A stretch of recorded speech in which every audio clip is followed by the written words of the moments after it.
أعوذ بالله من الشيطان اللعين الرجيم. بسم الله الرحمن الرحيم. الحمد لله رب العالمين، والصلاة والسلام على سيدنا وشفيع ذنوبنا وطبيب نفوسنا وحبيب قلوبنا ومولانا ومولى الثقلين وجد الحسن والحسين أبي القاسم محمد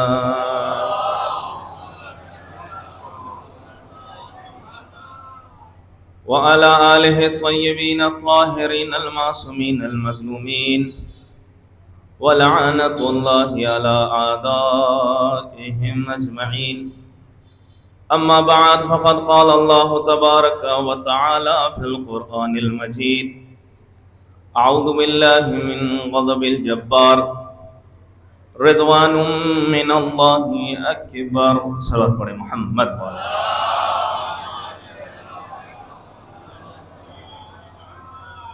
اللهم صل على محمد وآل محمد. اللهم صل على محمد وآل محمد. اللهم صل على محمد وآل محمد.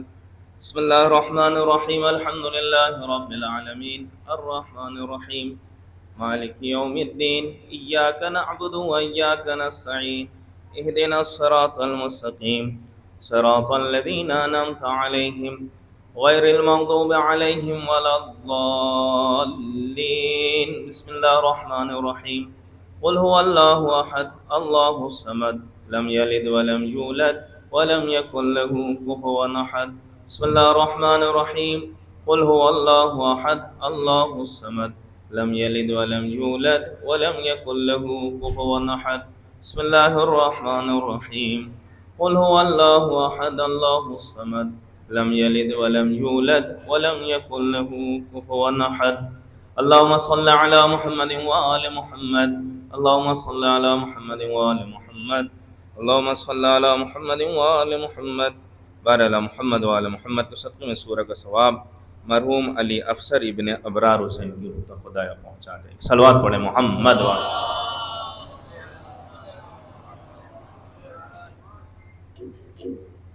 اذان محترم،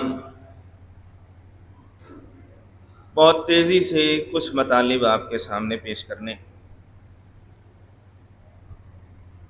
کل کی جو تاریخ گزری ہے، کل اور پرسوں کی، اس تاریخ کے اعتبار سے پورا ذہن یہ سوچ کر میں آیا تھا کہ ذات رسول اکرم پہ گفتگو کروں، اس لیے کہ سب سے مظلوم ترین ذاتوں میں اگر کوئی مظلوم ذات ہے ہمارے سماج میں تو وہ رسول خدا کی. رسول خدا کے حوالے سے گفتگو، عشر خمسے، ان کے لیے مطالب بہت کم ہیں، موجود بہت، مگر پڑھے کم جاتے ہیں. رسول خدا کی تعریف میں اگر یہ کہا جائے، اور جو بہترین ہے وہ یہ ہے کہ رسول کی تربیت یافتہ لوگوں اور ان کی شاگردوں میں سے سب سے اہم شاگرد کا نام علی ہے.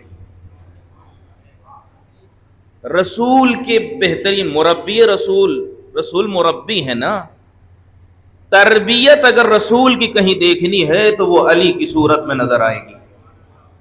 علی کو بہادر بتایا جاتا ہے، مگر علی اپنے لیے بہادر ہونے کے باوجود خود کہتے ہیں جنگ بدر میں، خود مولا کائنات نے فرمایا کہ جب بھی ہمیں پناہ لینی ہوتی تھی تو ہم رسول کے سائے میں پناہ لیتے تھے. پھر دلیل دی خود مولا کائنات نے، پناہ اس لیے ہم لیتے تھے کہ سب سے زیادہ دشمنوں کے قریب جو ذات ہوتی تھی وہ رسول خدا کی ذات ہوتی تھی. بہرحال میں رسول خدا کی ذات پہ گفتگو نہیں کر سکتا اس وقت، حالات کچھ بدلے، اور جیسا کہ ناظم صاحب نے ایک اور چیز کی طرف اشارہ کر دیا. آج کی ایک تاریخ، حالانکہ چاند ہو گیا ہے، مگر ایران میں اسے 8ویں امام کی شہادت کی یاد سے منایا جاتا ہے. خاص مخصوص ہے. ہمارے یہاں بھی بہت سے تاریخ کی کتابوں میں وہ آج کی تاریخ کو 8ویں امام کی شہادت سے مخصوص بتائی جائے. حالانکہ 17 سفر بھی ہے. میری گفتگو 8ویں امام سے مخصوص ہوگی، اور میں آپ کے ذہن پہ، جیسے کہ ایسے بھی سمجھدار مجمع ہے، اسی پہ بھروسہ کر کے سنجیدگی کے ساتھ کچھ مطالب پہنچانا چاہتا ہوں۔ یہ جو بہت آسانی سے ہم کہتے ہیں کہ پہلے امام، دوسرے امام، تیسرے امام، چوتھے اور پانچویں اور چھٹے اور ساتویں، تاریخ کا مطالعہ کیجئے آپ۔ جب معصومین کی تاریخ پڑھیں گے تو یہ چھٹے امام تک ان کے خاص شاگرد بھی امام کو امام نہیں کہہ پاتے تھے۔ مظلومیت اہل بیت یہ ہے کہ وہ خود ہادی ہونے کے باوجود، امام ہونے کے باوجود، مولائے کائنات سے کوئی اپنی زندگی کے مسائل حل نہیں کر رہا ہے، کوئی حسن ابن علی سے اپنے مسائل کو پوچھ نہیں رہا ہے۔ سب سے کم روایت ہمارے معصومین اور اماموں میں، سب سے کم روایت امام حسن علیہ السلام سے۔ وجہ کیا ہے؟ وجہ یہ ہے کہ جس معاشرے میں ان کے لیے یہ کہہ دیا گیا ہو کہ یہ کافر ہیں، یہ مسلمان نہیں ہے، ان کا دین سے کوئی لین دین نہیں، یہ اصل میں اسلام سے ان کا کوئی تعلق نہیں، اور یہ حاکم وقت کے مخالفین میں ہیں، باغی میں ہیں، تو نتیجہ یہ ہوا کہ کوئی ان سے آ کر اپنے مسئلوں کو پوچھتا تک نہیں تھا۔ امام حسین علیہ السلام سے بھی کوئی مسئلے نہیں پوچھ رہا۔ چوتھے امام کی مظلومیت یہ ہے کہ امام سے کوئی سوال آ کر نہیں کر رہا ہے۔ میں ایک مسئلے کی طرف اشارہ کر رہا ہوں۔ ہمارے یہاں مسافر پہ نافلے کی نماز حرام ہے، یعنی جو ظہر کی 8 رکعت، عصر کی 8 رکعت، مغرب کی 4 رکعت، صبح کی 2 رکعت۔ ہاں ایک اللہ استثناء، قانونی طور پر ایک اللہ کی وجہ سے ہاں عشاء کی نافلے کی نماز پڑھ سکتے ہیں، عشاء کی نافلے کی نماز پڑھ سکتے ہیں، مگر امام تبلیغ کیسے کر رہے ہیں اس معاشرے میں جو ہاں انہیں کوئی اس لائق نہیں سمجھ رہا ہے کہ میں ان سے کچھ پوچھوں۔ امام سب سے زیادہ حج پہ جانے والوں میں سے، اور ہمیشہ ایسا قافلہ تلاش کرتے تھے کہ جو ان کو پہچانتا نہ ہو، اور جب حج پہ جاتے تھے، جب نماز کا وقت آ جاتا تھا، جب نماز کا وقت آ جاتا تھا تو نماز پڑھنے کے فوراً بعد خود باہر نکل آتے تھے تاکہ بھولے سے بھی نافلہ پڑھنے والے مسلمان ان سے سوال تو کر لے کہ آپ نے نافلہ کیوں نہیں پڑھی۔ یہ ایک تبلیغ کا ذریعہ۔ آپ دیکھیے جہاں پہ بسم اللہ الرحمن الرحیم پہ پابندی ہے، مگر امام کی سیرت میں پایا جاتا ہے کہ ہر نماز میں بلند آواز سے بسم اللہ الرحمن الرحیم کہہ رہے ہیں۔ جہاں خاک شفا پہ پابندی ہے، سجدگاہ پہ پابندی ہے، وہاں اس اچھی نگاہ سے نہیں دیکھا جا رہا ہے، وہاں خاص نماز میں خاک شفا کا استعمال کرنا، یہ اس طرح سے چوتھے امام دین کو پہنچا رہے ہیں۔ دین کو پہنچانے میں چوتھے امام کا بہت بڑا کردار ہے۔ انہی کی زحمتوں کا فائدہ پانچویں امام کو ہوا کہ اتنی بڑی تعداد جب امام کے پاس آئی ہے تو یہ مدینے میں اتنا بڑا ہجوم کس کی قربانیوں کی وجہ سے آیا؟ حالانکہ روایت کہتی ہے کہ کربلا کے بعد ارتد الناس الا الثلاث، 3 لوگوں کے علاوہ اکثر مرتد ہو گئے تھے، اکثر مرتد ہو گئے تھے۔ 3 لوگ اہل بیت کے وفادار تھے، ایک روایت کے اعتبار سے 4 لوگ، ایک روایت کے اعتبار سے 5 لوگ۔ چھٹے امام نے ایک مقدار بھی بتایا کہ اگر ہمارے ساتھی اتنے وفادار مل جائے تو پھر ہم ظالم کے خلاف قیام کریں گے، چپ نہیں بیٹھیں گے۔ سدیر سرفی کا وہ واقعہ بہت مشہور ہے، مولا کے پاس جا کے کہتا ہے مولا آپ قیام کیوں نہیں کر رہے ہیں؟ آپ ظالم کے خلاف قیام تو کیجئے۔ ایک مرتبہ امام نے پوچھا اچھا یہ بتاؤ ہمارے چاہنے والے مدینے میں ہیں، مولا آپ کے چاہنے والے 10,000 ہیں۔ پھر اس نے سدیر سرفی نے کہا 10 نہیں 20,000 30,000، تعداد بڑھاتا چلا گیا، کہا 1 لاکھ آپ کے چاہنے والے ہیں، کہا 1 لاکھ نہیں 2 لاکھ چاہنے والے ہیں، کہا 2 لاکھ نہیں 3 لاکھ۔ امام نے کہا اتنے میرے چاہنے والے وفادار ہیں تو پھر میں تو قیام ضرور کروں گا۔ پھر کچھ دور آگے بڑھے، ایک مرتبہ ایک بکری کا جھنڈ جا رہا تھا، امام نے کہا اگر اتنے بھی میرے وفادار ساتھی ہو جائیں تو میں ظالم کے خلاف چپ بیٹھنے والوں میں سے نہیں ہوں۔ سدیر سرفی کیا کہتے ہیں میں نے جب جا کے اس بکری کے جھنڈ کو گنا تو کل 18 عدد تھے، کل 18 عدد۔ امام کیا بتانا چاہ رہے ہیں؟ امام یہ بتانا چاہ رہے ہیں اگر اتنے بھی وفادار ہمیں مل جائے تو ہم ظالم کے خلاف قیام کریں گے. اور یہاں ایک اور سوال کا جواب دینا چاہتا ہوں. وہ سوال یہ ہے کہ امام حسین کے ساتھ اگر مہاجر اور انصار ان کے ساتھ ہی آتے یا نہ آتے, ان کا ساتھ دینے والے مکوفے سے آتے یا نہ آتے, مگر جب خود ہم غور و فکر کریں تو خود حسین کے پاس 18 بنی ہاشم موجود تھے. کوئی آتا یا نہ آتا یزید کے خلاف قیام ہوتا. حالانکہ جب آپ تحقیق کرنے جائیں تو خود یہ 18 بنی ہاشم کی تعداد 29 لوگوں کی ملے گی. جب اولاد ابو طالب کے خاندان میں اگر ان کے بچوں کو دیکھا جائے, پوتوں کو دیکھا جائے تو 29 عدد. میں تحقیقی گفتگو آپ کے سامنے کر رہا ہوں اس لیے کہ یہاں تحقیق کا مرکز ہے, اس لیے گفتگو کر رہا ہوں. 5ویں امام کا زمانہ, 5ویں امام کو لوگ امام تو امام, ہم بہت آسانی سے کہہ رہے ہیں وہ امام ہے, لفظ امام کوئی کہہ نہیں رہا ہے, اس لیے کہ ظالم کی طرف سے یہ پابندی ہے کہ ہمارے علاوہ ان کو کوئی کچھ سمجھے نہیں. اگر کوئی بھولے سے علی کا نام رکھتا ہوا مل جائے, علی اور اولاد علی کا نام اپنے بچوں میں رکھتا ہوا مل جائے تو ہر طرح کی سختی, اس کو قتل کیا جاتا تھا, اس کا بائیکاٹ کیا جاتا تھا, اس کا اس زمانے کے اعتبار سے راشن بند کر دیا جاتا تھا. ہر طرح کی زحمت, ہر طرح کی تکلیف نام علی اور اولاد علی کے اوپر اگر نام کوئی رکھ رہا. ایسے ماحول میں 5ویں امام کو وہ موقع اور فراہم ہوا کہ جس کی وجہ سے ان کے ہاں شاگردوں کی ایک تعداد ہے, مگر ایسا نہیں ہے کہ سب امام کو امام سمجھ رہے ہیں. چھٹے امام کا وہ دور آیا, چھٹے امام نے دین اسلام کو پھیلانا شروع کر دیا. جب دین کو پھیلایا تو ایسا نہیں ہے کہ ان کو اپنا مرکز اور اپنا منبع مانا جائے, جس کی دلیل کیا ہے. ہمارے برادران اہل سنت کے ہاں جو 4 امام پائے جاتے ہیں, سب نے واسطہ یا بغیر واسطہ, ڈائریکٹ یا انڈائریکٹ, کہیں نہ کہیں وہ چھٹے امام سے سیکھا ہے, مگر کوئی انہیں مرکز نہیں مان رہا ہے. یعنی لوگ مسائل تو پیش کر رہے ہیں مگر مرکز اور منبع انہیں نہیں مانا جا رہا. اور اس طرح سے دشمنی نبھائی جا رہی ہے کہ بہت بڑی کتاب قرآن کے بعد, جسے ہر اعتبار سے صحیح کہا جاتا ہے, اس کتاب میں ابن ملجم جیسے لوگوں سے روایت موجود ہے, مگر اسی وقت چھٹے امام مدینے میں موجود ہے, ایک روایت بھی امام سے نہیں ہے. یعنی وہ دشمنی بھی ان کی نظر میں ہے. اچھا, چھٹے امام کا زمانہ یہ جو بہت آسانی سے ہم سمجھتے ہیں, یہ دین پہنچا ہے, بہت زحمتوں کے ساتھ پہنچا ہے, بہت تکلیف اٹھائی ہے اہل بیت اطہار نے. کوئی ان سے سوال نہیں کرتا تھا, کوئی مسئلے پوچھتا نہیں تھا, کوئی ان سے گفتگو نہیں کرتا تھا, اپنے مسائل رکھتا نہیں تھا. چھٹے امام جب دنیا سے جا رہے ہیں, توجہ شرط ہے, جب چھٹے امام دنیا سے جا رہے ہیں تو حالات ایسے ہیں کہ امام کے چاہنے والے بھی امام کو اس طرح سے جیسے پہچاننا چاہیے, کیا پہچان رہے ہیں؟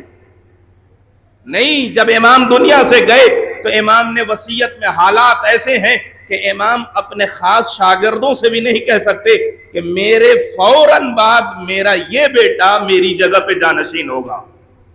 امام نہیں کہہ سکتے, اس لیے کہ آس پاس رہنے والے لوگ جو ہیں وہ کہیں نہ کہیں حاکم تک خبر پہنچا دیں گے. امام کی ایک ذمہ داری یہ ہے کہ خود اپنی امامت کو صحیح طریقے سے آگے بڑھانا ہے, اور اگلے امام کی حفاظت کی بھی ذمہ داری ہے, اگلے امام کی حفاظت کی بھی ذمہ داری ہے. جیسا کہ آخری امام کے بارے میں ہے کہ بہت کم خاص شاگردوں نے 11ویں امام کے کچھ لوگوں کو امام نے بتایا تھا کہ یہی میرا بیٹا ہے جو تمہارا امام ہوگا. بہت کم لوگوں کو. یہ خود امام کی ایک حکمت عملی تھی. اچھا, اس کے بعد جب چھٹے امام دنیا سے جا رہے ہیں, اچھا چھٹے امام آپ دیکھیں, جب امام مسئلے کو ذکر کر رہے ہیں, فتویٰ دے رہے ہیں, تو اس وقت یہ نہیں کہہ رہے ہیں, حالانکہ چوتھے امام کا زمانہ اور چھٹے امام کے زمانے میں کچھ فرق ہے. چوتھے امام کی مظلومیت یہ ہے کہ جب بھی مدینے میں کوئی بھی بات اگر کرنا چاہتے تھے تو یہ نہیں کہہ سکتے تھے کہ میں یہ کہہ رہا ہوں, اس لیے کہ فوراً مجمع سے یہ سوال ہو جاتا تھا آپ کا وجود کیا ہے کہ ہم آپ کی بات مانیں؟ اس لیے چوتھے امام کی مظلومی یہ ہے کہ ہر بات کو ثابت کرنے کے لیے انہیں بار بار یہ کہنا پڑتا تھا میں نے اپنے بابا سے سنا، میرے بابا نے اپنے بابا سے سنا، انہوں نے رسول خدا سے سنا۔ مگر چھٹے امام کا جب زمانہ آیا تو چھٹے امام نے جب فتوے دیے، مسائل پیش کیے، دین اسلام کو پہنچانا شروع کیا، تو ایسا نہیں ہے کہ امام نے وہاں فتوہ دیتے وقت کہا کہ میں نے فلاں سے، میں نے اپنے بابا سے، نہیں، امام ڈائریکٹ کہہ رہے ہیں کہ میں یہ کہہ رہا ہوں۔ اس لیے کہ اس زمانے میں امام یہ نہیں چاہ رہے تھے کہ کوئی ایسا صرف انہیں ایک راوی کی حیثیت سے مسلمان نہ دیکھیں۔ اگر ہوتا یہ کہ امام یہ کہتے کہ میں نے اپنے بابا سے، انہوں نے اپنے بابا سے، اور انہوں نے رسول خدا سے سنا، تو ہوتا کیا، تمام مسلمان لکھ دیتے کہ میں جو یہ روایت لا رہا ہوں اس روایت کے راوی کا نام ہے جعفر صادق۔ اس لیے امام نے یہ ترکیب نکالی کہ امام ہر مسئلے کا جواب یہ دے کے کہہ رہے ہیں کہ میں یہ کہہ رہا ہوں، تاکہ اس زمانے کے مسلمانوں کے لیے واضح ہو جائے کہ جو میں کہہ رہا ہوں وہی خدا بھی چاہتا ہے، جو میں کہہ رہا ہوں وہی خدا بھی چاہتا ہے۔ اس لیے چھٹے امام نے خود مستقل طور پر بغیر کسی واسطے سے روایتوں کو پیش کیا۔ جب چھٹے امام دنیا سے جا رہے ہیں، اب ان کی وصیت کس کو اپنے بعد جانشین بنائیں؟ 5 نام لکھا ہے وصیت میں: حاکم مدینہ، والی مدینہ، غلام، حاکم وقت منصور، اپنے بڑے بیٹے عبداللہ افتحا، اپنے چھوٹے بیٹے موسیٰ کاظم۔ 5 نام لکھ رہے ہیں تاکہ حالات کو سمجھنے کی ضرورت ہے کہ امام کسی سے ڈائریکٹ نہیں کہہ پا رہے ہیں کہ میرے بعد میرا جانشین یہ ہے۔ حالات ایسے ہیں کہ جب وصیت کھولی گئی تو اس وصیت میں 5 نام، اس میں سے امام کے خاص شاگردوں نے بہت کوشش کی اس معمے کو حل کرنے کے لیے۔ انہوں نے کیا کیا؟ انہوں نے کہا امام نے ہو سکتا ہے حاکم کا نام ایسے ہی لکھا ہوگا، اور والی مدینہ کا بھی نام ایسے ہی لکھا ہوگا، غلام کا بھی نام لکھا ہوگا، مگر بڑے بڑے امام کے خاص شاگرد وہ آ کر رک گئے کہ اب ان دونوں میں سے کون ہمارا امام ہے، عبداللہ افتحا یا موسیٰ کاظم۔ بڑے بڑے زرارہ جیسی شخصیتیں، بڑی بڑی شخصیتیں وہ آ کے رک گئیں اور وہ سوچ رہی ہیں کہ اب کیسے اس مسئلے کو حل کیا جائے۔ پھر کیا ترکیب نکالی؟ چلو پتہ کرتے ہیں۔ پھر ترکیب یہ نکالی کہ پہلے عبداللہ افتحا سے ملیں گے اور اس کے بعد موسیٰ کاظم کے پاس جائیں گے۔ عبداللہ افتحا کے پاس گئے تو وہی طلاق کا مدعا جو ہاں ہر دور میں کہیں نہ کبھی ہمیشہ سرخیوں میں رہتا ہے، وہی سوال، یہ بتائیں طلاق میں کیا یہ 3 مرتبہ ایک ہی وقت میں کہنے سے؟ وہی سوال تھا۔ جیسے ہی سوال کیا، جواب عبداللہ افتحا کا وہی آیا جو ہمارے مقابلے میں ہے۔ امام کے بیٹے ہیں، مگر جو حقانیت والا دین ہے، جو مذہب ہے، امام کتنا مظلوم ہے کہ اپنے بیٹوں کے پاس تک، یا بیٹوں کی مشکل، خود بیٹوں کے اپنے گھر اور اپنے خود ماں اور ان کے خاندان کی کیا کیا مشکلیں تھی کہ جس کی وجہ سے چھٹے امام جیسی شخصیت سے لوگ فیض یاب نہیں ہو رہے ہیں، اولاد میں وہ صلاحیت نہیں ہے۔ اور یہی میں یہ کہنا چاہتا ہوں، یاد رہے یہ جو کہا جاتا ہے نا امام زادے ہیں بہت مقام و مرتبہ والے ہیں، یاد رہے ہر امام زادہ ہمیں اچھا نہیں لگتا، مگر وہی امام زادہ اچھا لگے گا جو امام کے مقصد کو آگے بڑھائے۔ ہر سید زادہ، نبی کا کلمہ پڑھنے والا سب وہ اچھا نہیں لگتا، جو مقصد کو، ایک سید زادہ وہ ہے جو ظالم کے سامنے آنکھوں میں آنکھیں ڈال کر پیغام پہنچا رہا ہے۔ ایسے سید زادے یا امام زادوں کی، ورنہ بہت سے، میں بھی 8ویں امام تک پہنچوں گا، آپ کو محسوس ہوگا سب سے زیادہ تکلیف کن لوگوں نے دی ہے، سب سے زیادہ انہیں اذیت خود معصوم کو کس نے دی ہے؟ ایک صلوات پڑھیں محمد وعلی۔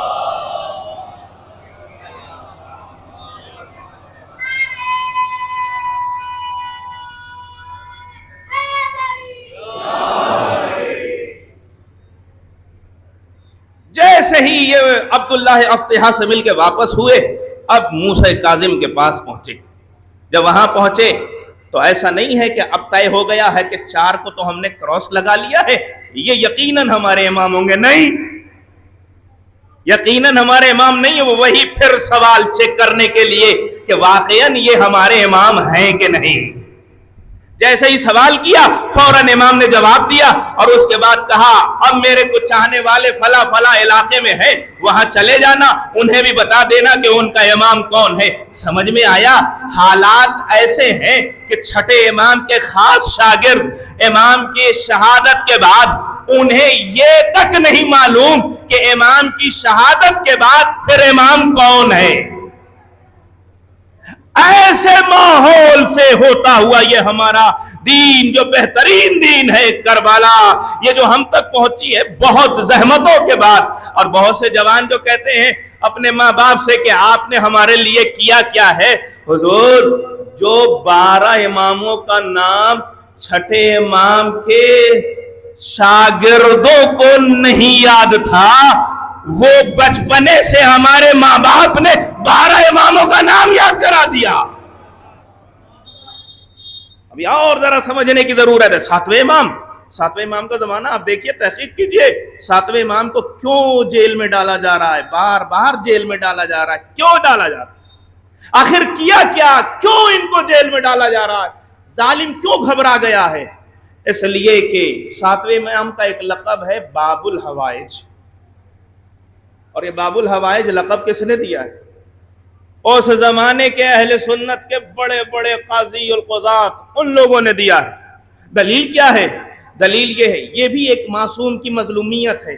لوگ آ کر سوال نہیں کرتے، لوگ مسائل نہیں پوچھتے، لوگ شریعت کی باتیں نہیں پوچھتے، تو معصوم نے طریقہ یہ نکالا کہ ان کے لیے یہ احسان کا دروازہ کھولا جائے، ان کے لیے سخاوت کا دروازہ کھولا جائے۔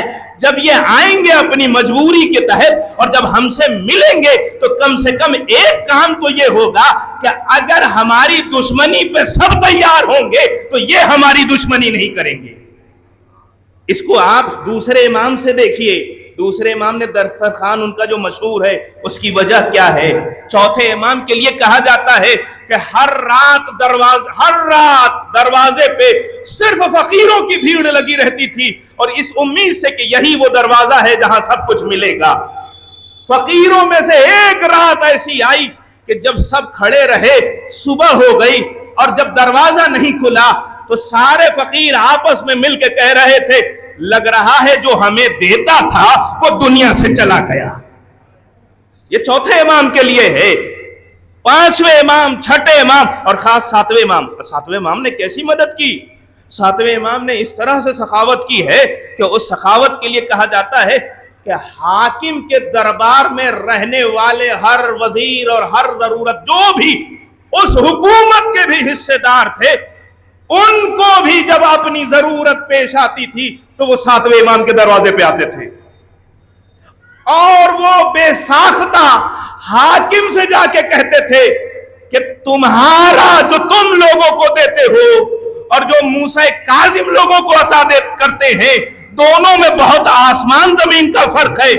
ایک فرق یہ ہے کہ تم دینے کے بعد کہتے رہتے ہو، وہ دینے کے بعد کہتے نہیں ہیں، اور اتنا دیتے ہیں کہ پھر دوبارہ ضرورت نہ پڑے۔ یہ جو سخاوت کا دروازہ 7ویں امام نے ان کے دروازے، ان کے گھر سے یہ جو چیزیں آئیں، اب یہ وجہ بنی کہ لوگوں کے درمیان یہ مشہور ہونے لگا یہ باب الحوائج ہے۔ جب نزدیک ہونے لگے تو لوگوں کو معلوم ہونے لگا یہی اصل میں امام وقت ہیں، اور تیزی سے لوگوں کے درمیان پہلی مرتبہ غدیر کے بعد سے لے کر عوامی سطح پہ لفظ امام لوگوں کی زبان پر آیا، پہلی مرتبہ۔ اب دشمن نے جو اب تک جال بچھائی تھی اس کی پوری حکومت خطرے میں تھی، اب مجبوری تھی کہ اس انسان کو، اس امام کو قید خانے میں رکھا جائے، اس لیے بار بار قید خانے میں رکھ رہا ہے۔ 7ویں امام کے زمانے کے حالات، اسی زمانے میں شیعت کی طرف سے بہت سے فرقے تیار ہوئے، بہت سے فرقے، غالی اسی زمانے میں، مرجئہ اسی زمانے میں، واقفہ اسی زمانے میں، بہت سے فرقے.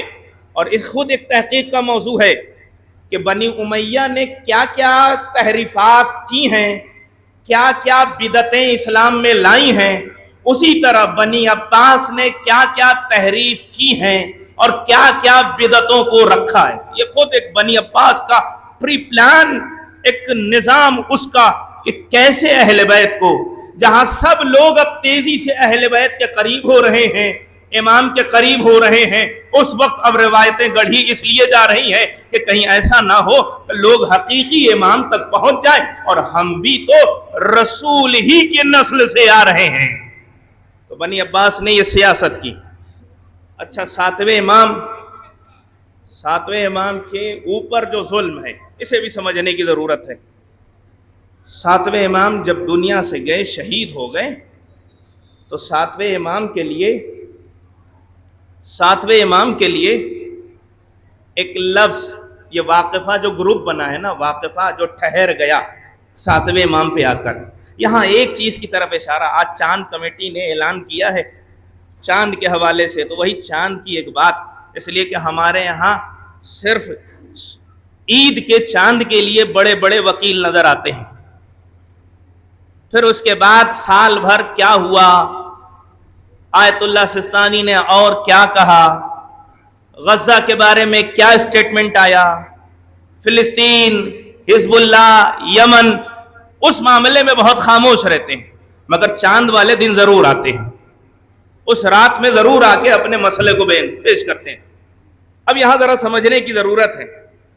ساتویں امام جب شہید ہوئے، ساتویں امام کے 14 وکیل ہیں، اور ان وکیلوں میں سے کچھ وکیلوں نے بڑی خیانت کی ہے.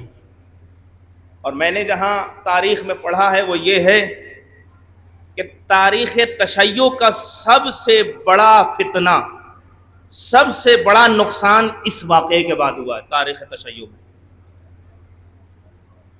ہوا کیا، جب ساتویں امام دنیا سے جا رہے ہیں اور امام نے ایک نیٹ ورکنگ کا کام کیا تھا کہ ہر علاقے میں امام نے اپنے وکیل کو رکھے تھے، جسے بھی خمس، زکوٰۃ اور جو بھی مالیات کا معاملہ ہے وہ دینا ہے، وہ میرے فلاں وکیل سے مل لینا، اسے دے دینا.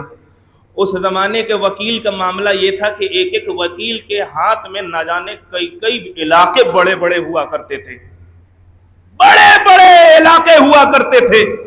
جب امام دنیا سے گئے، توجہ شرط ہے، جب امام دنیا سے گئے، شہید ہو گئے، تو ہونا یہی چاہیے تھا نا کہ خود بخود سب آ کر 8ویں امام کے حوالے کر دیا جائے کہ اب آپ ہی سب کچھ ہیں. تو اسی میں سے کچھ وکیلوں نے کہہ دیا امام شہید نہیں ہوئے ہیں بلکہ غائب ہو گئے ہیں. ایک نظریہ کیا تھا کہ ہمارا آخری جو ہوگا وہ غائب ہوگا. یہ جو 12 اماموں کی روایت ہے کہ ہمارا 12واں غائب ہوگا، یہ روایت اس زمانے میں عام نہیں تھی. اس زمانے میں یہ ہے کہ ہمارا آخری جو ہوگا وہ غائب ہوگا. اب اس غائب والے نظریے کا کیا فائدہ اٹھایا گیا؟ اب جب بھی کوئی کہے ارے فلاں صاحب میں ان کا وکیل ہوں اس لیے وہ غائب ہو گئے ہیں، تو میری وکالت بھی اپنی جگہ بچی ہوئی ہے.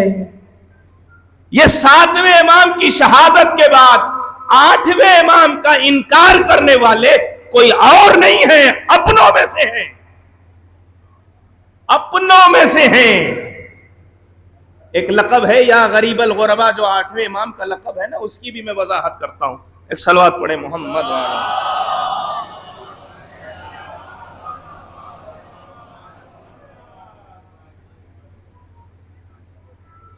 8ویں امام کا ایک لقب رضا ہے، ایک غریب الغربا ہے. رضا کو پہلے کیوں رضا کہا جاتا ہے؟ کیوں رضا کہنے کی وجہ کیا ہے؟ رضا کہنے کی وجہ یہ ہے، دیکھیے اللہ کا ہر بندے سے راضی ہونا یہ بہت آسان ہے. دیکھیے ہم میں سے بہت سے لوگ عبادت کر رہے ہیں، خدا کی مرضی پہ چل رہے ہیں، بہت سے لوگ نہیں چل رہے ہیں، مگر اس کے باوجود بھی خدا راضی ہے. خدا بہانے تلاش کرتا ہے، میرا بندہ گنہگار تو ہے نا، مگر پھر بھی امید ہے، اے فرشتوں اس کے گناہ کو نہ لکھنا، توبہ کا دروازہ کھلا ہوا ہے۔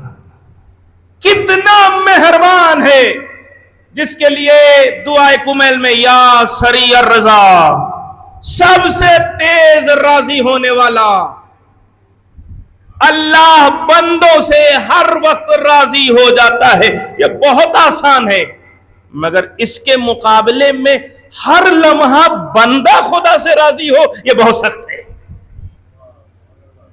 ہر لمحہ میری اولاد اگر چھن گئی پھر بھی میں خدا کا شکر کروں، ایسے بندے بہت کم ملیں گے۔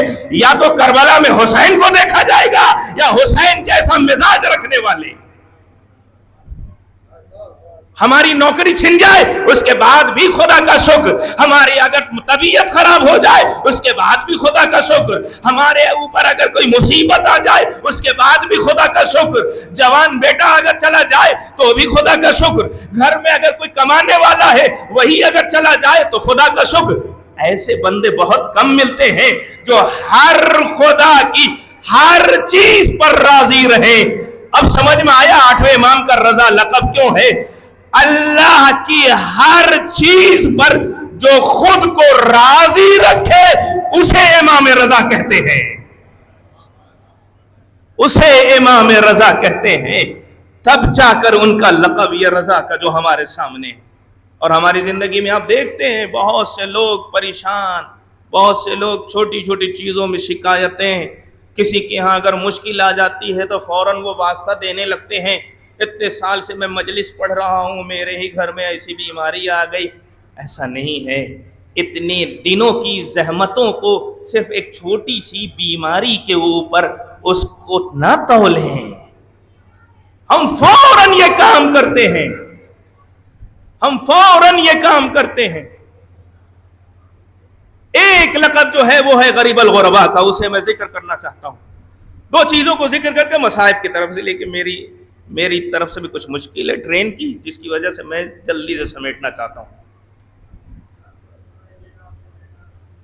ایک بہت اہم پہلو جس کی طرف میں اشارہ کرنا چاہتا ہوں وہ یہ ہے، چھٹے امام کے زمانے میں امام نے جو شاگردوں کو تیار کیا، ان شاگردوں میں سے کچھ کو علم کلام کا ماہر بنایا، کچھ کو علم فقہ کا ماہر بنایا، کچھ کو کسی اور چیز کا۔ مگر جب بہت سے امام کے شاگرد مناظرے کے لیے جاتے تھے نا، تو مناظرہ جب کر کے آتے تھے تو ایک مرتبہ سب مناظرہ کر کے آئے۔ تاریخ بتاتی ہے کہ سب بیٹھے تھے، امام نے زرارہ کا استقبال بہت اچھے سے کیا، زرارہ کا بہت استقبال اچھے سے کیا۔ تو ایک بڑے صحابی امام کے وہ ناراض ہونے لگے، مولا آپ ہمارا استقبال نہیں کر رہے ہیں، میں بھی تو مناظرہ کر کے آیا ہوں، میں بھی تو جیت کے آیا ہوں۔ امام کا جواب سنیے گا، اور اس زمانے میں ذرا اللہ یاری کو سامنے رکھیے گا، یا ان لوگوں کو سامنے رکھیے گا جو بہت تیزی سے جلدی سے ناراض ہو جاتے ہیں، جو بہت جلدی سے کسی کے اوپر اپنی کہیں نہ کہیں دل کی وہ جو چیزیں ہیں اسے نکال دیتے ہیں۔ ذرا سمجھیں ہمارا کیا معیار ہے۔ جیسے ہی اللہ یاری جیسے لوگ جن کو بہت تعریف کی جاتی ہے، ذرا سمجھنے کی ضرورت ہے اللہ یاری کے جو الفاظ ہیں، اللہ یاری جو طریقہ اپناتا ہے اسے بھی دیکھنے اور سمجھنے کی ضرورت ہے۔ امام نے کیا کہا؟ ہاں یہ بات صحیح ہے کہ تم مناظرے میں جیت کر آئے ہو، علم کلام میں جیت کے آئے ہو، مگر سنو میں تمہارا استقبال کیوں نہیں کر رہا ہوں؟ اس کی وجہ یہ ہے کہ جب مد مقابل تمہارا جو آدمی تھا جس سے تمہاری بحث ہو رہی تھی، جب وہ پھنسنے لگا تو تم نے اپنے سوال کو اور طولانی کر اسے زیادہ دیر تک رسوا و ذلیل کرنا چاہا۔ تو امام نے فرمایا سنو، تم مناظرے میں جیت کے آئے ہو، اخلاق میں ہار کے آئے ہو۔ اصل اخلاق ہے، انسان کے پاس اگر اخلاق نہیں ہے تو کچھ بھی نہیں ہے۔ رسول کی پہچان بھی ہی اخلاق کے ذریعے ہے۔ اخلاق سب کا خراب ہو جائے مگر ہمارا خراب نہ ہو، کیوں؟ اس لیے کہ سب کو علی جیسا رہبر نہیں ملا، مگر ہمیں تو علی جیسا رہبر ملا۔ اب ذرا سمجھنے کی ضرورت ہے غریب الغربا۔ غریب الغربا کیوں کہا جاتا ہے؟ بہت سے وجوہات ہیں، اس میں سے ایک وجہ یہ بتائی جاتی ہے کہ وہ وطن سے بہت دور، انہیں قتل کیا گیا، اس لیے غریب الغربا کہا جاتا ہے۔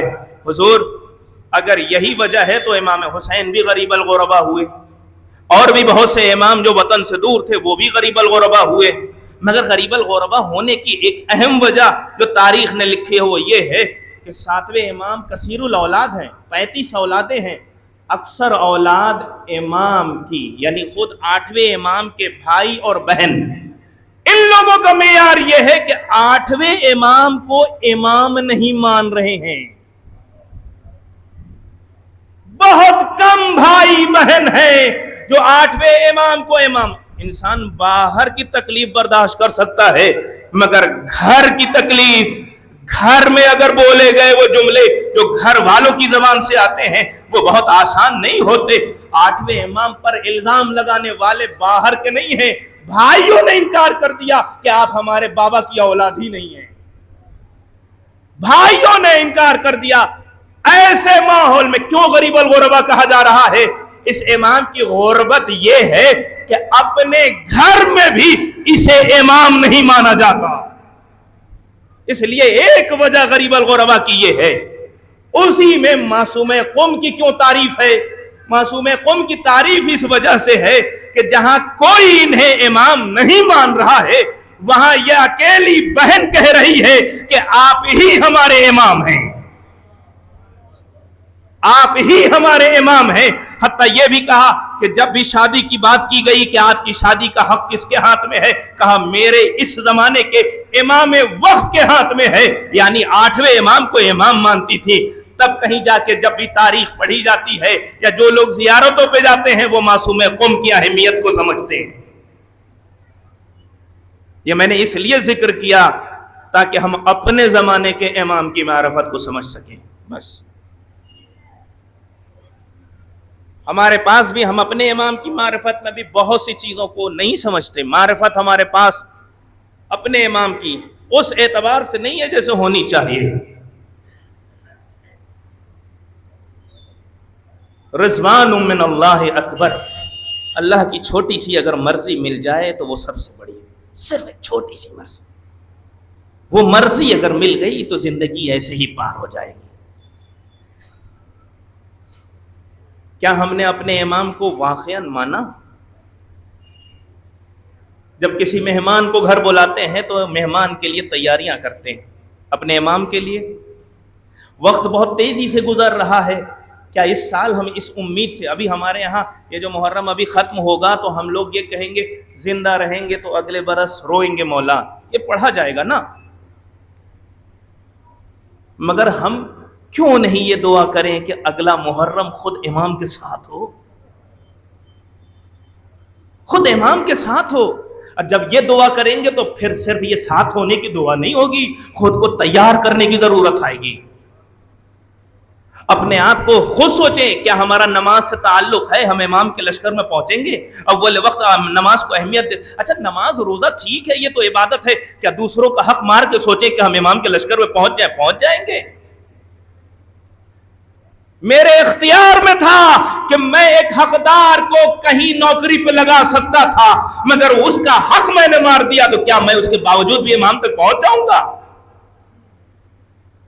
میرے اختیار میں بہت سی چیزیں تھیں مگر اس کے بعد یہ سمجھنے کی ضرورت ہے کیا ہم اپنے معاشرے میں اس طرح کے لوگ تیار کر رہے ہیں جو امام کے لیے آمادہ. ہاں اس زمانے میں ہم نے ایران کو دیکھا، عراق کو دیکھا، وہ جو تیاری کر رہے ہیں ویسی تیاری چاہیے.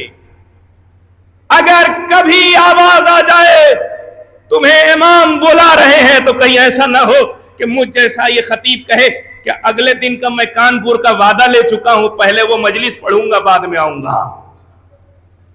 کیا امام کے لیے ہر وقت ہم تیار ہیں؟ اس نیت سے ہم دن بھر سب کو سلام کرتے رہتے ہیں، جو ملا صبح اٹھے سب کو سلام، بھیا کو سلام، ابا کو سلام، جو ملا محلے میں سب کو سلام. کیا ایک خاص سلام اپنے امام کو میں نے کیا؟ ایک خاص سلام کہ ایک خاص امام کو مخصوص کر کے کہے مولا یہ خاص آپ کے لیے سلام ہے. ہماری زندگی میں ہمارا امام کتنا ہے؟ کہیں ایسا تو نہیں ہے کہ وہ بھی اسی طرح کی مظلومیت کا حامل ہے جیسے وہ اور اماموں کو مظلوم بنایا گیا. اس امام کو ناصر کی ضرورت ہے، مددگار کی ضرورت ہے. ہر مجلس کے بعد الحمدللہ جیسے نوحہ خان تیار ہو رہے ہیں، شاعر تیار ہو رہے ہیں، ذاکر تیار ہو رہے ہیں، یہ ہو، مگر یاد رہے ذاکر کے علاوہ، شاعر کے علاوہ، مولانا کے علاوہ، خطیب کے علاوہ امام کا مددگار تیار ہونا ہے۔ امام کا مددگار ممکن ہے نوحہ تو بہت اچھا پڑھتا ہو مگر کبھی حق کے لیے آواز نہ نکالتا ہو، ممکن ہے واہ واہ والی مجلس بہت اچھی پڑھتا ہو مگر کبھی مظلوموں کا ساتھ نہ دیتا ہو۔ شاعر ہو، ذاکر ہو، سب ہو، مگر امام کی نصرت کے لیے خود کو تیار کیا کہ نہیں؟ امام کی نصرت کے لیے خود کو تیار کرنا ہے، اور جب امام کی نصرت کے لیے خود کو تیار کریں گے تب کہیں لطف آئے گا کہ کربلا میں حسین کے ساتھی کیسے تھے۔ 8ویں امام کی شہادت کے حوالے سے ہی میں مصائب پڑھتا ہوں۔ 2 طرح کی روایت ہے، انار یا انگور زہر دیا گیا۔ امام نے ابا سلط سے کہا تھا، ابا سلط، جب میں حاکم کے پاس سے واپس آؤں اور میری ابا میرے سر پہ ہو تو تم سمجھ لینا کہ مجھ سے تم گفتگو نہ کرنا۔ زہر بہت سے اماموں کو دیا گیا ہے، کچھ اماموں کو زہر 1 دن میں اثر ہوا، کسی کا مہینے بھر، کسی کا 7 دن، کسی کا 15 دن، مگر معلوم ہے 8ویں امام کو جو زہر دیا گیا ابھی زہر دیا گیا ہے۔ ابا سلط کہتے ہیں کہ گھر اور اس حاکم کے دربار سے زیادہ فاصلہ نہیں تھا، میں نے مگر دیکھا کہ امام 50 مرتبہ زمین پر بیٹھے اور 50 مرتبہ کھڑے ہوئے۔ ابا سلط باہر بیٹھے ہوئے، دھیرے دھیرے کچھ آواز آئی۔ ایک مرتبہ جب دروازہ کھولا کیا دیکھا، ایک جوان ہے جو 8ویں امام سے باتیں کر رہا ہے۔ پوچھا آپ کیسے آ گئے؟ کہا جو مجھے مدینے سے لے کر آیا ہے ویسے ہی میں یہاں، جو وہاں سے مجھے لے کر آنے والا ہے ویسے ہی اس نے مجھے یہاں تک پہنچایا ہے۔ ایک مرتبہ گفتگو ہوئی، امام کا جنازہ بہت شان و شوکت سے اٹھایا گیا، امام کے جنازے میں بہت سے لوگ شریک بھی ہوئے، امام کو غسل بھی دیا گیا، امام کو کفن بھی دیا گیا۔ یہی امام نے شبیب کے بیٹے سے کہا تھا، یا ابن شبیب ان کنت باقیا لشیء فابکی للحسین، اے شبیب کے بیٹے جب بھی اگر تم رونا چاہو تو میرے جد امجد پہ آنسو بہایا کرو۔ اے مولا آپ کے جد امجد کے ساتھ ہوا کیا؟ کہا فإنہ ذبح کما یذبح الکبش، ارے میرے جد امجد کو ویسے ذبح کیا گیا جیسے جانوروں کو ذبح کیا جاتا ہے۔ اے عزادارو، ارے آداب قربانی یہ ہے کہ جب کسی جانور کو ذبح کرو تو دوسرا جانور سامنے نہ ہو، آداب قربانی یہ ہے۔ ارے جس جانور کو ذبح کر رہے ہو اسے کچھ پہلے کھلا دو، اسے پانی پلا دو۔ ارے جس جانور کو ذبح کر رہے ہو، جس چھری کا استعمال کر رہے ہو اسے تیز رکھی جائے، مگر ہائے رے امام حسین، ارے کسی نے پانی نہ دیا، 3 دن کا بھوکا پیاسا، ننھے ننھے بچے ارے حسین کے سامنے قتل کیے گئے۔ اللہ اکبر۔ اے عزادارو، امام فرماتے ہیں جیسے میرے جد امجد کو ذبح کیا گیا، میرے جد امجد کو ویسے ذبح کیا گیا جیسے جانوروں کو ذبح کیا جاتا ہے۔ اے عزادارو، کچھ جانوروں کا ذبیحہ یہ ہے کہ اسے پانی سے نکال دیا جائے، وہ تڑپ تڑپ کر مر جاتی ہے۔ کچھ جانوروں کا ذبیحہ یہ ہے کہ اسے چھری سے اس کی گردن کو، کچھ جانوروں کا ذبیحہ یہ ہے کہ اس کے اوپر نیزوں سے حملے کیے جاتے۔ اے عزادارو، ارے جب چھری چلائی جا رہی ہو اسی وقت نیزہ نہیں مارا جاتا، ارے جس جانور کو نیزے سے ذبح کیا جاتا ہے اسی وقت چھری نہیں چلائی جاتی، مگر ہائے امام حسین، ایک ہی وقت میں کسی نے تلوار چلائی، کسی نے نیزے مارے، ارے کسی نے تیروں سے حملہ کیا، جس کے پاس کچھ نہ تھا وہ پتھروں سے حملے کر رہا تھا۔ کسی نے چوتھے امام سے پوچھا، اے مولا آپ کے بابا کے جسم پر کتنے زخم تھے؟ امام نے انگوٹھی کی طرف اشارہ کیا، کہا یہ نگینے دیکھ رہے ہو، کہا اتنی بھی جگہ خالی نہ تھی جہاں میرے بابا کو زخم نہ لگے ہو، اور کچھ جگہ ایسی تھی جہاں ہر طرح کے زخم تھے، جہاں تیروں کے بھی زخم تھے، نیزوں کے بھی زخم تھے۔ شمشیر انا للہ و انا الیہ راجعون، رضا بقضائہ و تسلیما لامرہ۔ پروردگار محمد و آل محمد کے صدقے اس عبادت کو قبول فرما، جہاں جہاں اہل بیت اطہار کے چاہنے والے ان کی جان و مال عزت آبرو کی حفاظت فرما۔ بار اللہ جو پریشان حال ہیں ان کے پریشانیوں کو دور فرما، جن کی اصحال ثواب کی مجلس ہے ان کی مغفرت فرما، ان کے درجات کو بلند فرما۔ بار الہ ہمیں حقیقی امام کا منتظر بننے کی توفیق عطا فرما۔ بار الہ ہمارے سروں پر مراجع کرام خصوصاً رہبر معظم کا سایہ قائم اور دائم رکھ۔ پروردگارہ مظلومین کی مدد فرما، ظالمین کو نصف و نابود کر دے۔ سب سے اہم دعا ہمارے امام کے ظہور میں تعجیل فرما، ہمیں اس لائق بنا دے کہ ہم ان کے انصار و عوام میں شمار ہو سکیں۔ ربنا وتقبل منا انک انت السمیع العلیم۔ اللہم صلی علی محمد وآل محمد، اللہم صلی علی محمد وآل محمد، اللہم صلی علی محمد وآل محمد۔ بسم اللہ الرحمن الرحیم، الحمدللہ